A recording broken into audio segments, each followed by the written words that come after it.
رب اشرح لي صدري ويسر لي أمري واحلل عقدة من لساني يفقه قولي رب اشرح لي صدري ويسر لي أمري واحلل عقدة من لساني يفقه قولي.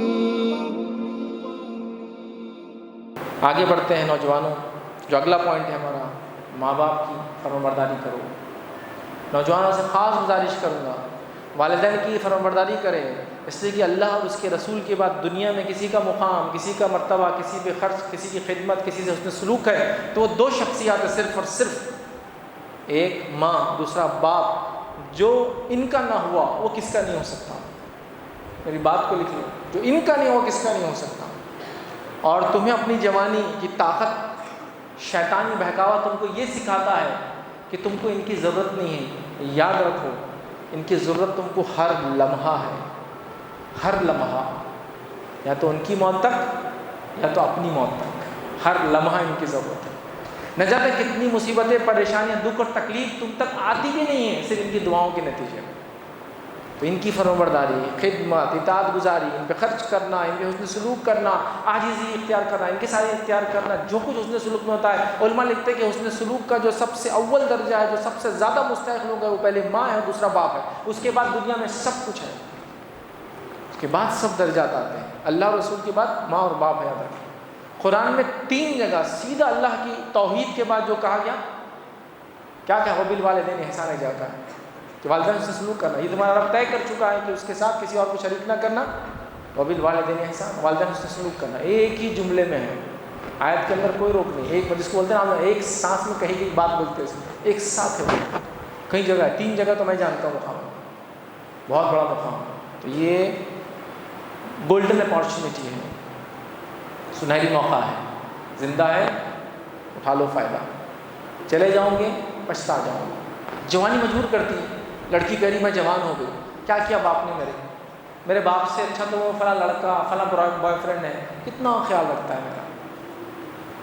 ابھی تم نے سمجھا ہی نہیں محبت پیار کس کو بولتے ہیں.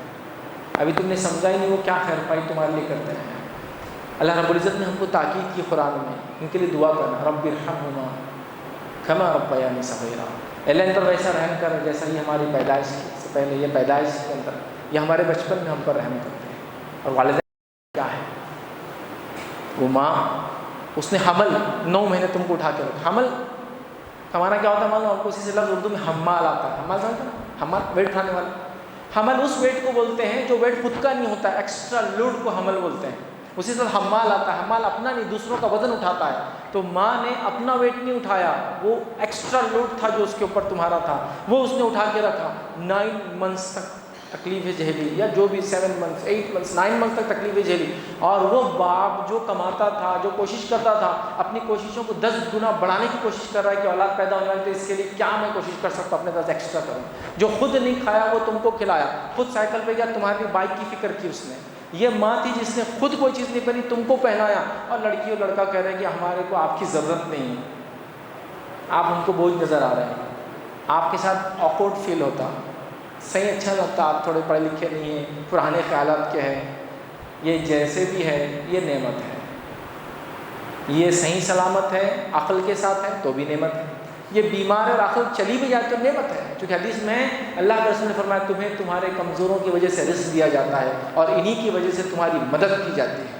تو اگر وہ حالت میں چلے گئے تو بھی فائدہ مند، یہ حالت میں صحت تو بھی فائدہ مند. یہ ہمیشہ خیر لائیں گے تمہارے لیے.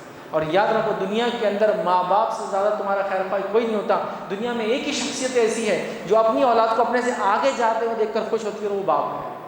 باقی سارے لوگ آپ سے حسد کریں گے، یہ بولیں گے میں پیون تھا، میرا بیٹا کبھی پیون نہ بنے، آگے جائے. یہ واحد انسان ہے جس کو حسد نہیں ہوتی آپ سے. کتنی تعجب کی بات ہے. تو اللہ رب العزت نے ان کو رکھا ہے، یاد رکھے ایسے. تو ان کا مقام سمجھو، احترام کرو. یہ گولڈن اپارچونیٹی ہے اپنے اعمال کو ملٹیپل ٹائمز بڑھانے کے لیے اور کم وقت میں زیادہ فائدہ اٹھانے کے لیے. ان کی دعائیں وہ کام کر جاتی ہے جو شاید کسی اور کی نہ کرے. بہرحال ماں باپ کی فرمانبرداری کرو. اسی کے ساتھ ساتھ جو ہے 7واں کام